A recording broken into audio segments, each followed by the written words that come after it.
Julian joins us now on our Newsmaker line. Julian, welcome back to the program. Thank you for being with us. G'day, Sean. I know you follow the news closely. I know you see the narrative. Now, there is a big brouhaha in the United States, the same media, by the way, that WikiLeaks exposed as colluding with Hillary Clinton's campaign, with near hysteria, getting up to the president and John Podesta with Hillary's campaign, claiming over and over and over again that it's clear, the CIA says so, even though there's no new evidence whatsoever that we didn't have prior to the election, and that the FBI contradicts, and James Clapper, the National Director of Intelligence, contradicts, that in fact the Russians tried to influence and the elections and this hacked information came from them, and you're saying that is outright false. That's a falsehood. Our source is not the Russian government. So in other words, let me be clear. Russia did not give you the Podesta documents or anything from the DNC. That's correct. Can you confirm whether or not you have information involving hacked info from the RNC? We received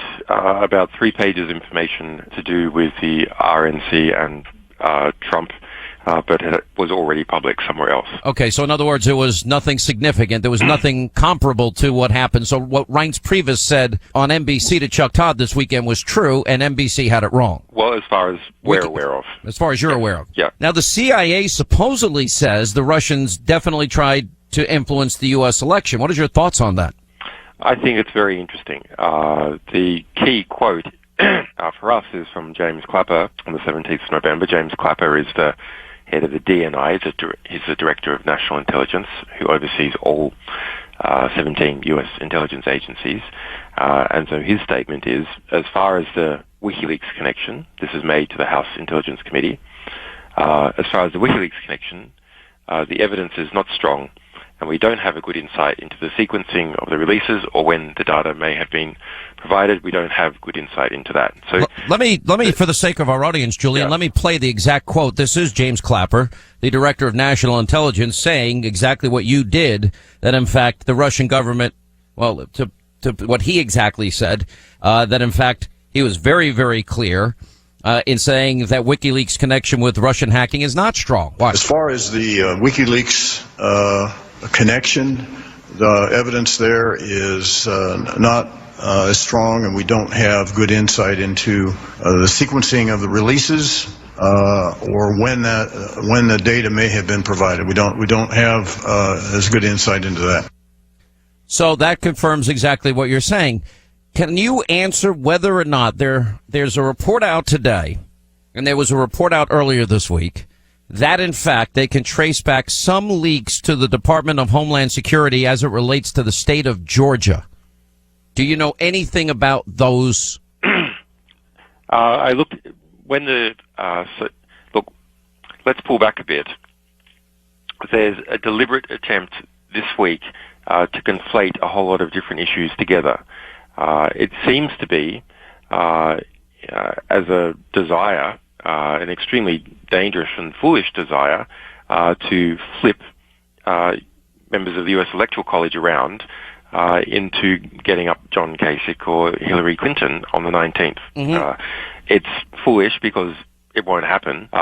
It's dangerous because the argument that it should happen can be used in 4 years' time or 8 years' time for a sitting government that doesn't want to hand over power. And that's a very dangerous thing. There's Clinton-aligned PACs putting out ads with lots of celebrities trying to push these electors to do it. So how are they rhetorically going about it? Well, there's our publications that did make significant influence during elections. Lots and lots of Americans took them up, read them, analyzed them, forwarded them to each other. It was the most discussed topic, according to Facebook, throughout October. Okay, but then we have U.S. intelligence saying they don't know how we got our stuff or when we got it, and us saying we didn't get it from a state.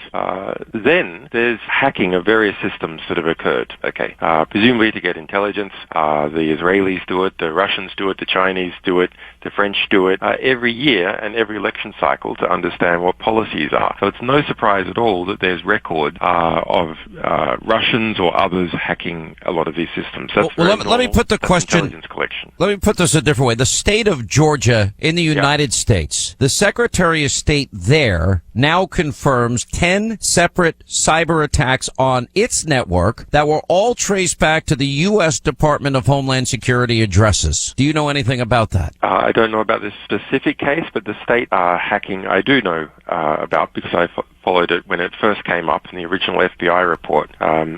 Look, these are about election voter registration systems, not vote counting systems. Right. It seems to be just basic identity theft. If you read what DHS said at the time, it said that it looked like these were going to be sold online in black markets. Is the FSB going to be selling voter registration records online in black markets? No, of course. It's almost overwhelmingly likely that it is just identity theft. Let me ask you this. As far as the DHS attacks are concerned, that could be a number of things. It could be the DHS just testing security, and then people using the logs of those tests, or rather misusing them to try and claim that there's been attempted hacks of these systems. Well, I certainly respect, and by the way, it is important to point out some of your history. When you were 16 years old, you did hack into NASA. You did hack into the Department of Defense, and I believe one other agency. Is that true? There's a number of books saying that. Okay. So there's a pretty good chance it might be true. I've never been charged for that. No. I would like to keep it that way. Yeah, that's true. Maybe the statute of limitations has moved on. I think it has, actually. I have said that there are two things that America needs to take from you and some of these other high-profile cases, and one is there's proof positive that we don't really have cybersecurity at a level we need for a country that is so actively involved in intelligence and influencing world events, etc. So you've done us a favor, because now we could fix the problem if we so desired, but in all the years President Obama's been in office, he did nothing to fix it. The second thing that I think you did for America, which I think is very important, is you exposed how corrupt our government is, and I'll get to that in a second. Without revealing your sources, would it be fair to say that the information as it relates to WikiLeaks and John Podesta's emails came from within the United States to you? We have said it has not come from a state party. We know where it came from originally, of course. It's John Podesta, it's from the DNC, etc. There's been no claim that has been held up, it's not even maintained anymore, that any of the information has been modified or is fake. So you can't confirm or deny if this information came from within the United States? We're unhappy that we felt that we needed to even say that it wasn't a state party. Normally we say nothing at all, but we have a conflict of interest. We have an excellent reputation, a strong interest in protecting our sources, and so never saying anything about them, never ruling anyone in or anyone out. We sometimes do it. We don't like to do it. We have another interest, which is maximizing the impact of our publications. Let me ask you this then. So here, in order to prevent a distraction attack against our publications, we've had to come out and say, no, it's not a state party. Stop trying to distract in that way. Pay attention to the content of the publication. So in other words, when you say state party, it wasn't another state like Russia or some other country. Correct. Let me ask you about WikiLeaks, and I think this could shake up the political world. Is it true, an email sent in July of this year that you have that describes how funds could be diverted from the Clinton campaign to the super PACs of Jeb Bush, Carly Fiorina, and John Kasich, specifically document number 1078645, and it reads, JBCFJK PACs will be noticeably silent for the rest of the campaign. Each will receive a significant allowance from advertising budget. HRC, Hillary is in the loop and talked to all three personally, eyes only. Is that a legitimate? I don't have that in front of me. We have published nearly 100,000 documents, so I mean I have seen references to things like that. I don't recall seeing an eyes only phrase. Do you recall any quid pro quo as it relates to Senator Lindsey Graham that he would get some assistance merely, in other words, when he ran for re-election for the Senate, I believe in 2020? I don't know. Lindsey Graham is in the Podesta emails. Yes. All right. Well, that's something that maybe hopefully over over time we'd be able to follow up on. I have so many more questions for you. Let me ask you a couple of these. Do you think the president knows, as you do, that the source was not Russia for WikiLeaks? And I think it's important to point out that for over 10 years, WikiLeaks has never been proven wrong, not one single time. Do you believe the president is purposefully advancing this for political purposes to delegitimize Donald Trump? Yes. It's clear if you look at the statements by James Clapper. He also made an earlier statement that the U.S. intelligence is not aware of when we received material or how. So it's pretty clear that he must be getting those briefings as well if the public is getting them. So there's a deliberate attempt to conflate. Basically, as far as the public is concerned, the only interesting thing that happened is that WikiLeaks published a number of different types of information. The DNC publications, John Podesta's, and a variety of Clinton emails obtained under Freedom of Information Act. So that's what's interesting to the public. By the way, it would not be the first time the CIA was politicized. You might remember during the Benghazi case, I actually spent time on this program talking to the people that were there on the ground while the attack was going on. The American people were told a very different story, that this was, quote, a spontaneous demonstration related to a YouTube video. And I just don't know many demonstrations that are spontaneous where they happen to have in their back pocket RPGs and mortar rounds, which were fired at the consulate and the compound. That's false. And our publications show that Hillary Clinton knew it's false. There's a letter from Hillary Clinton to Chelsea Clinton. Yes. Chelsea Clinton uses an assumed name, Diane Reynolds, and that's the day or the day of or the day after the attack, where she says, in fact, it was a well, my point was, though, group.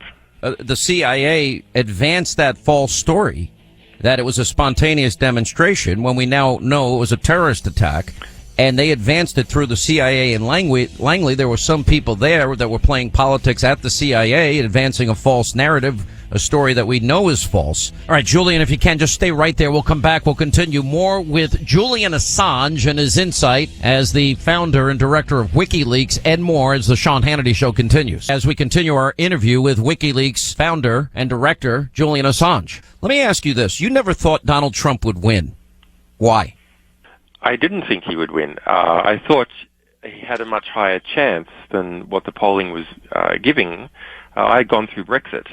And there's a very similar case in Brexit where you had a new nationalist feeling in the country and disenfranchisement with existing elites. But there was polling, a number of professional pollsters coming up to Brexit, and they got it wrong because people misled the pollsters in two different ways. And to be frank, some of the pollsters also wanted to be misled. But so those people who were going to vote against Brexit said that they were going to vote for it, and those people who were going to vote for it said they're going to vote against it. And the same thing happened, it seems, in the case of Donald Trump's election. So why is that? There was intense pressure in the United States from the mainstream media to make people feel ashamed of wanting to vote for Donald Trump, and to make them feel like that they had to vote for Hillary Clinton even though they didn't want to. And actually, I think it's this second case of Hillary Clinton supporters falsely telling pollsters that they would vote for her and then not doing it that made the difference in the election. So I had assumed that these pollsters had seen the Brexit situation and had taken that into account. They said that they had taken it into account, and that was not true. Now, very interestingly, I think that if the polling had been accurate, Donald Trump wouldn't have won. Interesting. Now, why do I say that? Well, Hillary Clinton's campaign outspent Donald Trump by almost 2-1. If the polling had been accurate, bankers and other cashed-up interests would have given Hillary Clinton, another $5 billion. And she would have blasted that in advertising everywhere. But they didn't give her all that money because they didn't perceive that there was a need to, because she seemed that she was 4 or 5 points ahead in the polls. So they got fooled by the polling, and therefore didn't spend the amount of money that they needed to on their campaign, and didn't recruit other resources. So, recruit even more mainstream media resources to beat up Trump and to defend Clinton because they didn't think there was a need to. Let me ask you remember when the New York Times was going full throttle with the story about Donald Trump's taxes, which was stolen information at the time, and everybody in the media thought it was fair and it was legitimate coverage, and how they got a hold of it was not an issue in any way. You view yourself and you view WikiLeaks the same way. You view yourself as a journalist. Information came to you, and you disseminated that information because you felt the public had a right to know. What is the difference between what you and WikiLeaks have done versus what the New York Times and CNN does when they publish Donald Trump's taxes that were received illegally or received? There is a difference. Our stuff has more impact. Well, that's a good. Okay, I touche. I can't disagree with that. Very good point. But in other words, you do view WikiLeaks. One of the things in the conversations that I've had with you both on radio and TV is how important it is for you to maintain a perfect record and not get anything wrong in terms of the information that you acquire, that you release. You want it to be right, and so far you've been right every time. So far, we've been right since we were founded a decade ago. Yeah, it's a very valuable thing to have that perfect record. It's also a curse because we have to work so hard to keep it. Understood.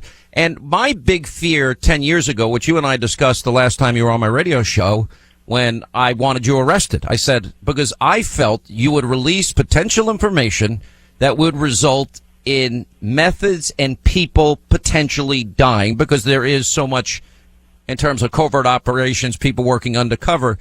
You purposely choose not to publish that information, correct? Well, yes. If you're talking about Afghanistan, there were 15,000 documents that we didn't release in the because you thought people's lives would be in jeopardy immediately. No, but we thought that there was a reasonable possibility, so that we wanted to study the issue further. So we didn't think that people's lives would definitely be in jeopardy, but we weren't sure, so we wanted to hold things back till we understood it. Yeah. All right, I have a lot more questions for you. Let me ask you a few of these, because I think this is very important for our audience to fully, completely grasp and to understand. So you only had 3 pages on the RNC. Do you think the media in the U.S. is trying to scapegoat you, and what message do you have for them? They're increasingly not very important. So true. I think Trump has even made this statement. I mean, they're a paper tiger in this election, and the new publications on the internet, one can get pretty directly to the people. So these old press are less important. And the degree of bias they've been showing during the electoral process, and it has come from both sides, but I suppose particularly the liberal press, readers see that. They feel it. They don't like being lectured to or told what to do, and they rebel against it. I think this is the other reason why Trump won that no one's speaking about, which is that kind of hectoring from the liberal media in the United States, and the type of advertising that Hillary Clinton was putting out really turned people off, because it seemed like those people who already had a lot of social power were telling you what to do, and so you wanted to do the opposite. How easy, from your assessment as somebody that has been involved in this most of his adult life now, how secure, if you were to give a grade of 1 to 10, 10 being the most secure, how secure is America's agencies, American government, America's secrets? Everything is almost completely insecure now. The computer systems have become so complex that it is not possible to understand all the parts, let alone secure them. It is just impossible. So, and that goes for individuals as well as the government? It goes for all of us, yeah. Yeah. Do you think there could be a separate operation within the Russian government, separate and apart from the information you have at WikiLeaks? Okay, so this is interesting. There's a conflation between the three things. WikiLeaks publications, and I've told you what James Clapper says about them, that they can't see how the Russians transfer them to us, etc. That had the impact everyone's talking about. Alleged hacks of the U.S. voting system. You just mentioned the DHS, for example, and other publications appearing on the internet that basically almost no one has heard of. That didn't have any impact in the election. In fact, might have had the opposite impact. So in this last category, there's a site called DC Leaks and a WordPress site run by a guy calling himself Guccifer 2. Now, who are behind these, we don't know. Do you know these people? And there was a couple of publications also by The Hill and by Gawker and The Smoking Gun that claimed that their documents came from, I think, from Guccifer, maybe this DC Leaks. So those look very much like that they're the Russians, but in some ways they seem very amateur, and they look too much like it.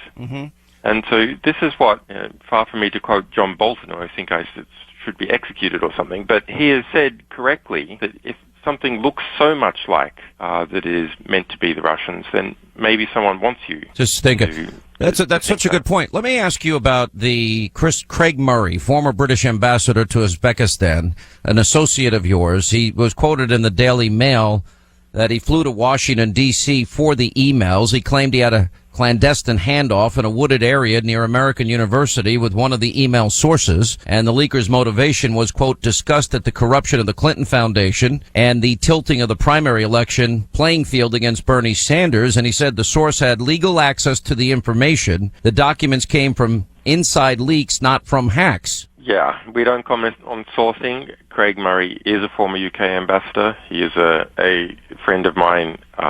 He is not authorized to speak on behalf of WikiLeaks. Are you angry that he gave this interview? I just don't want to go anywhere near that. Okay, that's fine. But can I ask the question in a roundabout way without being annoying? I'm not trying to be annoying here. Is it much more likely that would have happened versus the Russians? I don't want to be drawn on this. Okay. We have to protect our sources. Understood. So I can't be drawn on it. Okay, when were you first alerted that someone had hacked these documents of Podesta? That's an interesting question. Trying to cast my mind back. They took a while to prepare. So did the DNC leaks. So did other publications. It's quite a lot of work, verifying them, formatting them, indexing them, understanding them. But for the same reason of making it hard for authorities to track when our sources have communicated with us, we don't like to mention precisely when we've obtained things. Yeah. So there really is no evidence at all, and everyone's saying that the Russians has done this. Let me ask you whether in the Manning case. Was that a Russian attempt at undermining the Bush presidency with, war logs giving liberals what they needed to erode in terms of the GOP and support and pave maybe the way for Barack Obama to win an election? Well, we're such sticklers for this kind of thing. We've never said that Chelsea Manning is one of our sources. At trial, they have said that they are. But even if someone is arrested and convicted, and even if they were to plead guilty, we still don't say whether they're one of our sources or not, because someone in such a situation is under some kind of form of duress. Let me ask you one last question for those, especially in the media, that will pick up. There were no allegations at his trial that he was working for the Russians. Let me ask you a question about your motivation, because in a private conversation we once had, without divulging the nature of that conversation, you said to me, I am a journalist. I get information that you think the public needs to know. You said to me you have no interest in information about private citizens, for example. Yes. And that you think what you have discovered exposes, for example, I think if there were any good reporters in America, they would have taken the WikiLeaks information that I put up on a TV screen every night and I read on my radio program on 550 stations every day, and they would have taken the issue of how corrupt our media is, how corrupt the Clintons were, and they would have made this would have been a case bigger than Watergate. But for whatever reason, they've gone into this mode where they don't claim you're a journalist, that you're a traitor, and that divulging this information was only political. But I do believe if it was a Republican, they would have been singing your praises day and night. What do you want Americans to know about what your motives are? Well, WikiLeaks has been going for 10 years. We specialize in obtaining information which has been suppressed from the public that is of political or historical importance, understanding it, analyzing it, publishing it, protecting our sources, encouraging interaction with the public. And that educates everyone, and they can decide how they want to live their lives accordingly. And we've won a lot of awards for that, a lot of journalism awards. I've won the equivalent of the Pulitzer Prize in my own country, Australia, the Walkley Award. Sure. Other journalists have won the top journalism prize in their country three times, in the case of Kristen Frapson. So we're pretty good at this. We have a perfect record. No, I think you're pretty good. We have a pretty big impact, as you will have seen. I think you had a huge impact on this election, and it angers Democrats. Would you have published the same thing if it was about Donald Trump? Absolutely. Yeah, no problem doing that. And presume, if Donald Trump makes a lot of enemies on the inside in his time in office, then he could well face the same thing in 4 years' time. By the way, that is the best indication that this did not come from the Russians. I don't think you meant to say that. But listen, Julian, I do appreciate your time. I do think you had an impact, but I do think we got to see a glimpse of how corrupt the nature, the institutions of American government and our political system are. It's actually frightening to me. It is frightening. I think I love our publications. They're so rich, and you can get a very direct understanding of the power networks that exist in D.C. and with the media and so on. At the same time, yes, they're disturbing. But once you know what's going on, then you can do something about it. And that was my argument about why I think America owes you a debt of gratitude for that and for the exposing that we have no cybersecurity. Julian, I've taken way too much of your time. Thank you so much for being with us. We really appreciate it. We hope you'll come on TV soon. Thanks, Sean. Bye-bye. Take care. 800-941-SEAN, our toll-free telephone number.